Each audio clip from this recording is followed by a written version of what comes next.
Ndewonu ụmụ Igbo, kedu ka unu mere? So I know that so many of us we have so many interpretations of how we experience things. When something happens, we want to find out why it happened, what made it to happen, the reasons to why. It helps to give us perspectives, helps to give us reason to continue living or to basically solve the conundrum that that issue or that problem has basically pushed us into. So it makes me to wonder, how do we explain bad things? When bad things happen, how do we explain them? How do we explain why they actually happen? Now, many of us could live our indigenous belief system, or maybe a system that we've been socialized to. Now, the reason why we're living it because of the reoccurrence of these bad things happening, repeating themselves over and over again. For some families, they in Igbo land, they destroy the ancestral places of worship because of the wrong perception that these altars and these places were solely responsible for the misfortunes and hardship that their families were encountering. Now, for some other people, they left the religious system they were socialized into because of the reoccurrence of bad things happening in their family. So it makes them to basically think maybe them being Christians is not good enough, and which Christians will basically try to interpret it as them losing faith or being swayed by the devil. But it's not it. It is just a natural way of seeing and thinking about things, because we perceive things. When things happen, we question. And sometimes it can drive us to a point that it is separating us from our social norms, things that we've been socialized on, how we've been socialized to see and perceive the world. For some of us that grew up in Christian homes, we were led to believe that things happen for a reason. And because things happen for a reason, there has to be a reason why God allowed all those things to happen. Even within our spiritual system ordinarily, we also have that mentality. When something happens, we'll say chi mother adinizu. Chi anyị, chim chigi adinizu. Which means that our chi was aware but allowed these things to happen. So we now have to ask why. There is this entity that has been taxed and charged with taking care of us and doing things for us. But why would it allow bad things from happening? This is one of my problems with Christians when they tell you that God answers prayers. And I'm like, if God can answer your prayer, what stops God from answering the prayer of a 1-year-old, of a 2-year-old that is starving and doesn't have a roof over his head? But maybe what you're asking for from God is to help you secure a job or to help you do something that is really inconsequential. What about a 2-year-old or a 3-year-old that is being brutalized, or that it has not eaten for days and is on the streets begging? And when you say that God answers your prayer, let's try to basically bring this thing into hierarchy. Isn't God supposed to answer the prayer of that child than the prayer of you that already has a roof over your head, but the problem is to get a job? So when I look at all those things, it has still not answered the reasons why bad things happen. Because we cannot rationalize it and say there is a good God, there is a perfect God, there is a perfect being who exists and remains there. But it's somehow ignorant to the fact that bad things are happening to people that love and care about him. Now, in my book, Chine's Mezu, I listed loss as a sign of an awakening or a bliss. Now, why I listed as a sign of an awakening is that losing something, it has a way of broadening your scope of perception, because it is going to push you into a conundrum of reality. You start questioning your reality as you perceive it. Now, for some people like me, before I lost my mom, I have always seen things differently, but I've not really tried to pursue or to question these things. But when I experienced this loss drove me and resurrected traces of rebellion and curiosity. It now gave me the morale to even question, because we have these sentiments, we have these perceptions that we have. If you grew up in Christianity, you know what I'm talking about. We have been told that God knows why things happen. There is a God. God knows best. God can protect you. God can do this one. God can do that one for you. Now, part of the theories or part of the ways that our colonialists were able to separate us from our indigenous processes, our indigenous spirituality, was by giving us the perception that the reason why they look, pale skin, they look the way they look, and they wear the clothes they wear, is because they have a God that provides them with these things.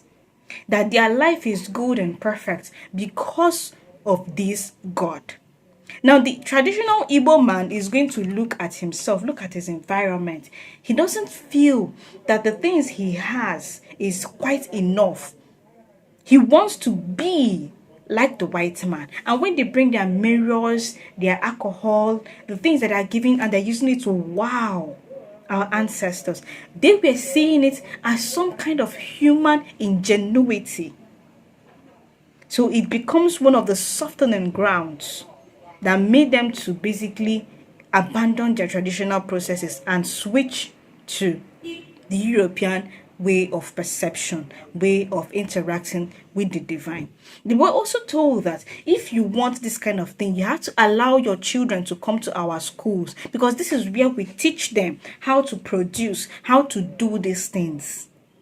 And those kinds of things are confusing when you tell them they are going to teach them this. Our parents, our ancestors were eager to allow their children to go into their schools and learn. And when their children went there, they were taken into Bible studies, catechisms. They were not taught how to produce these things. They were not taught how to do things or do things and produce clothes. They were taught the Bible. They were taught to abandon their own traditional belief systems. So when we now keep asking, why do bad things happen? Why does it happen? Because these are vital questions. Because many people will say, oh yeah, now yes, I've left Christianity. They will enter into an indigenous belief system, hoping that their lives would be easy, that they will not encounter issues and problems. And at the end of the day, they also encounter these issues and problems. So why then do it happen?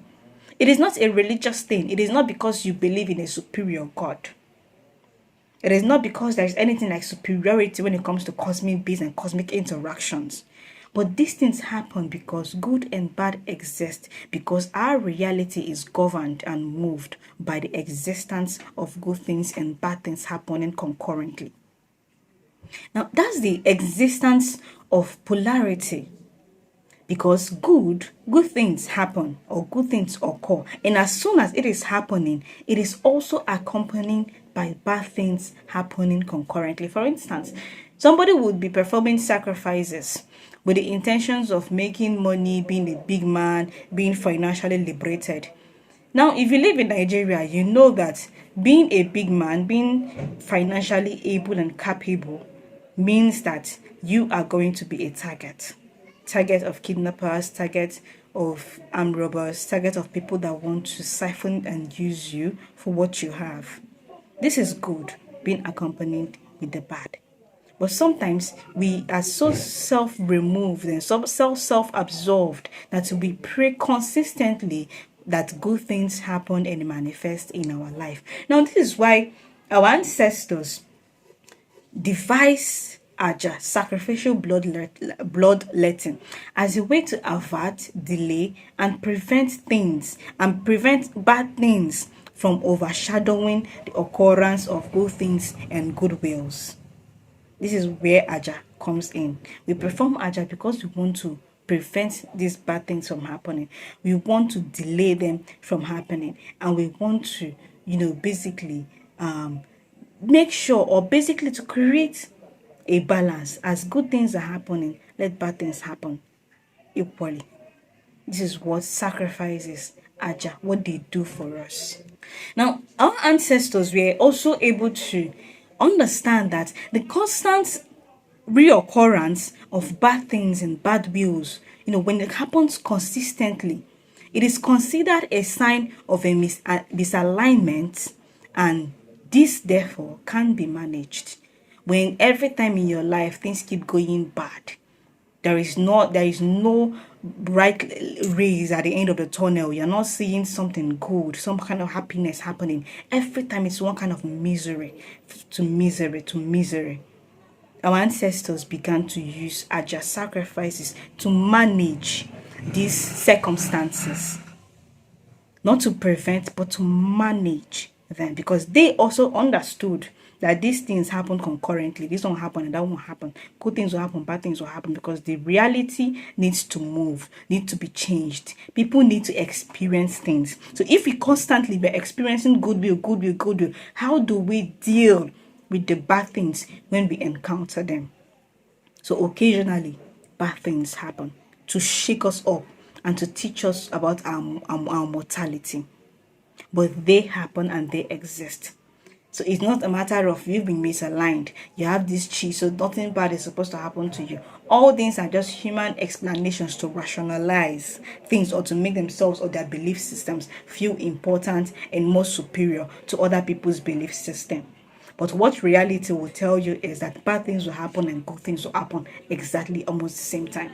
Now, in our daily prayers as Christians or during our Igbo for process, we often channel our intentions into the manifestations of good wills, and we often refute or rebuke the manifestation of bad wills. Now, sadly, reality, I've said it before, reality does not operate like this. It does not think the way we think. It doesn't do things the way we do things. Reality works with natural order. It follows the natural ways of how things exist and would exist. It is not there to basically appeal to our sentiments. But it happens because that's the natural order of things. Things live, things die. People cry, people derive joy. That's natural, that's reality. Now, bad things will most definitely happen as a result of its polarity, as a result of the existence of goodness, goodwill being existing or existing at whatever time in reality. Now, we can seek to manifest. Therefore, what we can actually seek to manifest is comfort in these trying times, because whether we like it or not, bad things would happen. But what we can seek and hope for and pray for or affirm is comfort. Comfort to be able to endure, to be able to manage, to be able to escape these trying and turbulent times, and hope that they do not last forever, like I said before. And most definitely, there should be a bright ray of sunlight at the end of each turbulent tunnel. That's the only thing that we can do, and that's the only way we can actually live and exist in this world that is governed by the polarity of good and bad. So until next time, if you like my channel, don't forget to subscribe. And we talk about spirituality, we talk about Igbo spirituality ordinarily, we talk about how Africa has been colonized. So until next time, subscribe, turn on the notification bell, and see you in my next video. Bye guys, yeah.